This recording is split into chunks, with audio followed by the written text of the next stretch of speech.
अस्सलाम वालेकुम स्टूडेंट्स। अच्छा, आज हम लोग डिस्कस करेंगे चैप्टर नंबर 6 जो है हमारा बिहेवियर। ये चैप्टर हमारा सेकंड ईयर का चैप्टर है, इसको हम कंप्लीट कर रहे हैं। तो इसमें हम लोग जो है वो टाइप्स ऑफ लर्निंग को स्टडी कर रहे थे। तो हमारे पास जो नेक्स्ट टाइप ऑफ लर्निंग है वो है हमारे पास पहले बल्कि ना कि इसमें डिफरेंस है। एक शॉर्ट क्वेश्चन ये पेपर में आता है, इसमें है जी difference between habituation and imprinting. कि हैबिचुएशन में और इम्प्रिंटिंग में क्या डिफरेंस है। ठीक है ना, हैबिचुएशन क्या चीज़ है ये हम पहले पढ़ चुके हैं, इम्प्रिंटिंग भी हम पहले पढ़ चुके हैं, सॉरी। और हम इसमें देखेंगे कि भाई रिवर्सिबल और इरिवर्सिबल, यानी कि जो हैबिचुएशन है कि आया कि ये रिवर्सिबल है या इरिवर्सिबल है, या जो इम्प्रिंटिंग है आया कि ये रिवर्सिबल है या इरिवर्सिबल है। तो इसको हम अभी देखते हैं। अच्छा, फर्स्ट ऑफ ऑल यहाँ पे देखें, कह रहा है कि हैबिचुएशन में क्या है, it is loss of response to a stimulus after repeated exposure. यानी कि हैबिचुएशन में हम ये पढ़ चुके हैं कि कोई ऐसा एनिमल या ऑर्गेनिज्म जो कि एक रिस्पॉन्स जो है वो देना जो है वो उसको रिस्पॉन्स जो है वो देना बंद कर दे अगर आप उसको एक ही स्टिमुलस बार बार दे रहे हैं।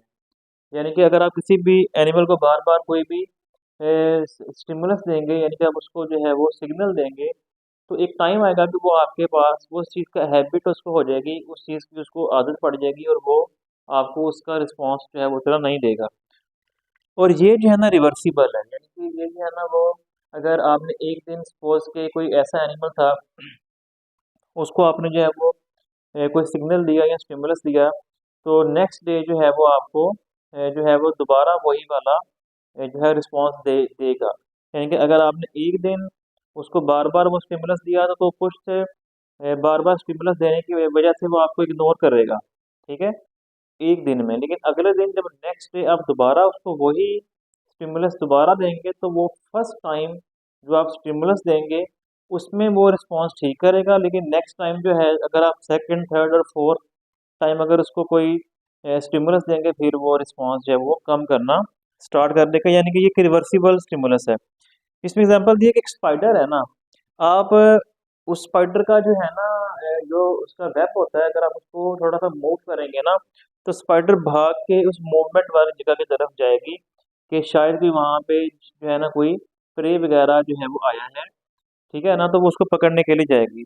लेकिन अगर आप उसको वही जो स्टिमुलस है, यानी कि जो आप हिलाते हैं उसके वेब को, अगर आप सेकंड थर्ड फोर्थ या फाइव टाइम उसको अगर आप हिलाएंगे उसके वेब को, तो वो आपको बार बार वही जो रिस्पॉन्स है वो नहीं देगी। मतलब पहली फर्स्ट टाइम पे वो बहुत स्पीड से भाग के आई अपने वेब की तरफ, लेकिन बाद में वो उतना ज़्यादा रिस्पॉन्स आपको नहीं करेगी क्योंकि उसको इस चीज़ की हैबिट होती है। हाँ, अगर आप नेक्स्ट डे फिर दोबारा जो है वो उसी चीज़ को जो है रिपीट करेंगे, मतलब आप उसके वेब को मूव करेंगे, तो वो फर्स्ट टाइम दोबारा भाग के ही आएगी क्योंकि उसका जो रिस्पॉन्स था वो रिवर्स हो गया था।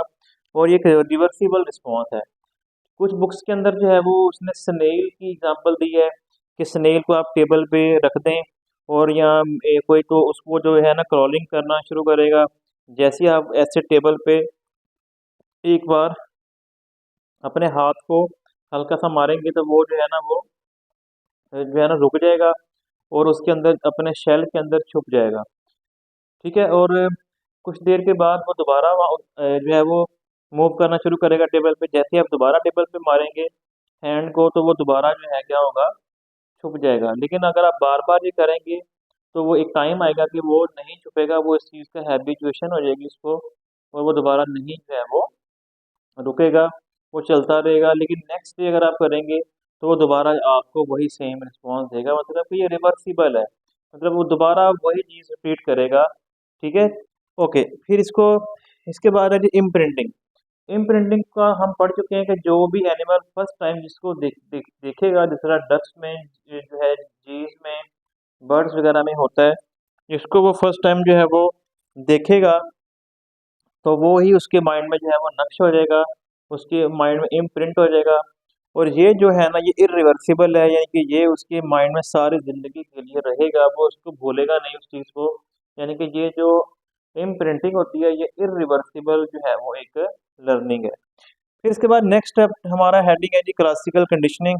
इसमें क्या होता है, कह रहा है कि पहले इसकी डेफिनेशन, अगर कोई भी एनिमल रिस्पॉन्स करे to two different stimulus at same time, मतलब अगर आप किसी भी एनिमल को दो स्टिमुलस दे रहे हैं, स्टिमुलस का मतलब है कुछ सिग्नल दे रहे हैं, तो वो जो है ना दो सिग्नल को एक ही टाइम पे रिस्पॉन्स करे तो वो क्या कहलाएगा, क्लासिकल कंडीशनिंग कहलाएगा। इसमें कह रहा है कि response is for one stimulus but same response has develop for other stimulus, यानी कि अगर आप जो है वो एक जो स्टिमुलस है उसका जो रिस्पॉन्स होगा उसकी वजह से वही रिस्पॉन्स दूसरे स्टिमुलस के लिए भी डेवलप हो जाएगा, मतलब दो स्टिमुलस को लेके कोई भी एनिमल एक रिस्पॉन्स शो करे। अच्छा, अब इसको एग्जांपल से पता लगेगा। ये जो है ना एक पेवलोव साइंटिस्ट का इसने एक्सपेरिमेंट किया, इसने इसके पास एक डॉग था। इसने क्या किया जो है ना, इसने paired meat powder and bell ring, इसने क्या किया, मीट का पाउडर लिया और उसको जो है ना, जो बेल होती है ना, एक जो है घंटी होती है, उसके ऊपर जो है ना इसने जब भी जो है ना वो पाउडर ये देता था डॉग को, तो पहले बेल जो है ये रिंग करता था, तो रिंग सुन के वो डॉग इसकी तरफ, मतलब कि वो खाने की तरफ आता था जो मीट पाउडर था। Meat powder and bell presented together and bell was used alone. कह रहा है कि ये जो था ना, ये मीट पाउडर को और बेल को इकट्ठा भी, मतलब बेल दी और साथ पाउडर रख दिया तो वो उस पे भी आया, और अगर उसने बेल अकेली दबाई तो फिर भी जो है डॉग ने रिस्पॉन्स किया, और उसने सैलिवेटिंग यानी कि सलाइवा, उसके मुंह में पानी आ गया, और उसने जो है रिस्पॉन्स किया कि फूड मौजूद है, लेकिन फूड मौजूद नहीं थी, सिर्फ बेल दी थी। उसने बाद में अकेली बेल यूज़ की। आगे लिखा भी हुआ है मैंने इसको पॉइंट बना के कि पेवलोव पेवलोव को रिस्पोंडेड एंड सैलिवेटिंग, उसने जो है बेल के ऊपर मतलब कि रिस्पॉन्स भी दिया, और उसने सैलिवेटिंग मतलब उसके मुंह में पानी आया, सलाइवा आ गया, थूक आ गया, लेकिन बगैर फूड के भी आ गया। तो bell began as a neutral stimulus, असल में बेल जो थी वो न्यूट्रल स्टिमुलस बन गया था, हालांकि बेल का मतलब जो है उसने समझ लिया कि भाई जब भी बेल रिंग होगी तो मुझे खाना मिलेगा, तो बेल की जैसे रिंग होने से उसके सैलिवेटिंग स्टार्ट होती थी, तो बेल उसके लिए एक न्यूट्रल स्टिमुलस बन गया, हालांकि बेल को उसने खाना नहीं है, खाना उसने मीट पाउडर को है, लेकिन आप दो चीज़ों को यूज़ कर रहे हैं, बेल को भी और मीट पाउडर को भी, तो उन दोनों को वो रिस्पॉन्स कर रहा है, तो ये हमारे पास क्लासिकल कंडीशनिंग है। यानी कि आपने एक कंडीशन लगा दी है कि भाई ये दो चीज़ें होंगी तो आपको खाना मिलेगा। Meat powder is unconditioned stimulus, UCS कहते हैं इसको। तो मीट पाउडर जो है वो एक अनकंडीशनड स्टिमुलस है, यानी कि वो उसको जो है वो बगैर कंडीशन के भी जो है वो उसके ऊपर आएगा, ठीक है ना।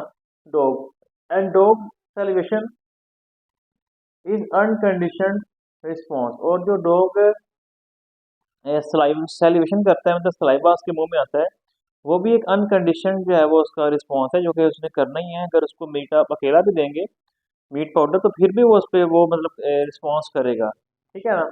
लेकिन कह रहा है bell is a neutral stimulus, bell एक न्यूट्रल स्टिमुलस है, but after the bell became conditioned stimulus, लेकिन बाद में जो है बेल एक कंडीशनड स्टिमुलस बन जाएगी, मतलब बेल जो है एक शर्त बन जाएगी, ठीक है जी, because it produce conditioned response, क्योंकि बेल की वजह से, बेल की रिंग की होने की वजह से वो एक कंडीशनड रिस्पॉन्स शो करेगा, मतलब डॉगी जो होगा वो बेल को लेके रिस्पॉन्स शो करेगा, तो बेल एक कंडीशनड स्टिमुलस बन गया, और उस डॉगी का जो रिस्पॉन्स है वो कंडीशनड रिस्पॉन्स बन गया, ठीक है। तो इसको बोलते हैं क्लासिकल कंडीशनिंग, यानी कि किसी कंडीशन को देना, तो ऐसे हालात को ऐसे हालात देना, और उन हालात के अंदर कोई भी एनिमल का रिस्पॉन्स देखना, लेकिन स्टिमुलस इसमें दो होंगे। ओके, फिर इंस्ट्रूमेंटल कंडीशनिंग, ऐसी लर्निंग जिसके अंदर जो है ना कोई भी animal learns after unsuccessful try, यानी कि कोई ऐसा एनिमल जो बार बार ट्राई करे और उसके बाद जो है वो सक्सेस उसको मिल जाए,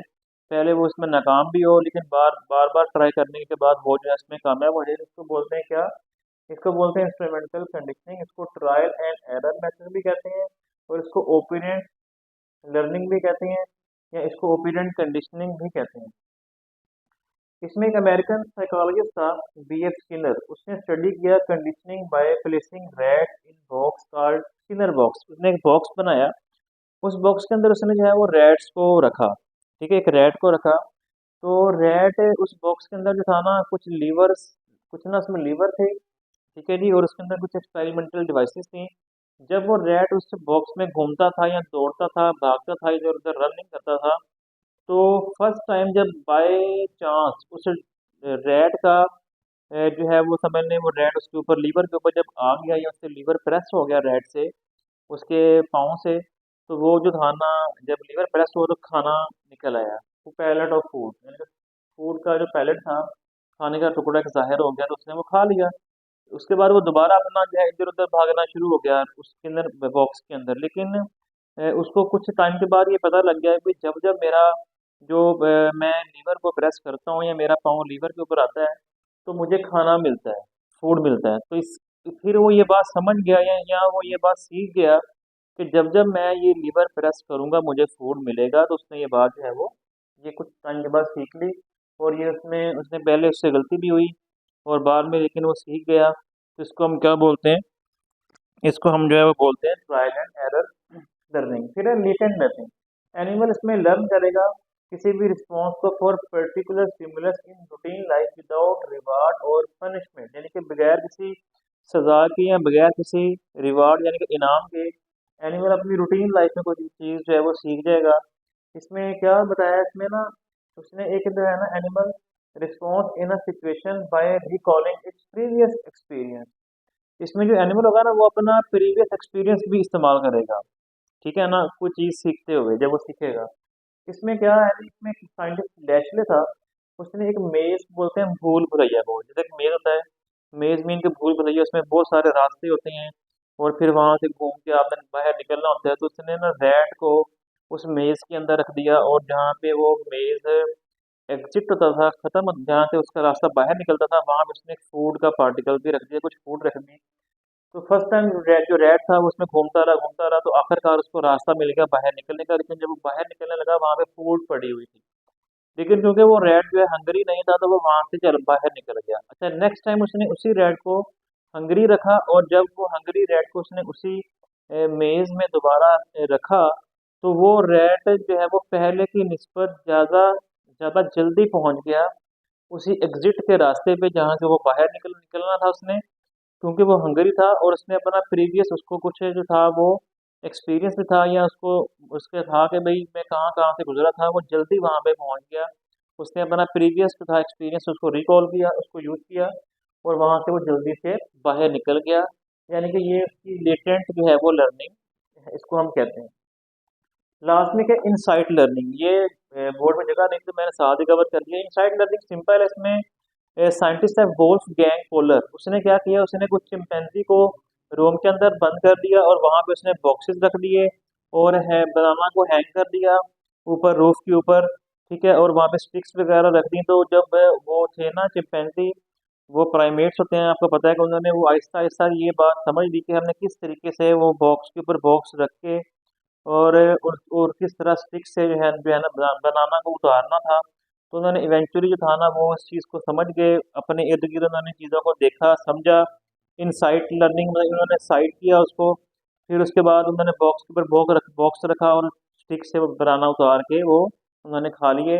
तो मीन्स कि उन्होंने इनसाइट लर्निंग किया, मतलब कि वो सीख गए इस चीज़ को, इस चीज़ से वो सीख गए देख कर कि किस तरह जो है वो किसी चीज़ को देख के जो है वो अपना जो प्रॉब्लम थे वो सॉल्व कर सकते थे। तो इस चीज़ को हम बोलते हैं इनसाइट लर्निंग। ठीक है जी, तो उम्मीद है आपको समझ लगा होगा, बाकी हम पढ़ेंगे इंशाल्लाह नेक्स्ट लेक्चर में।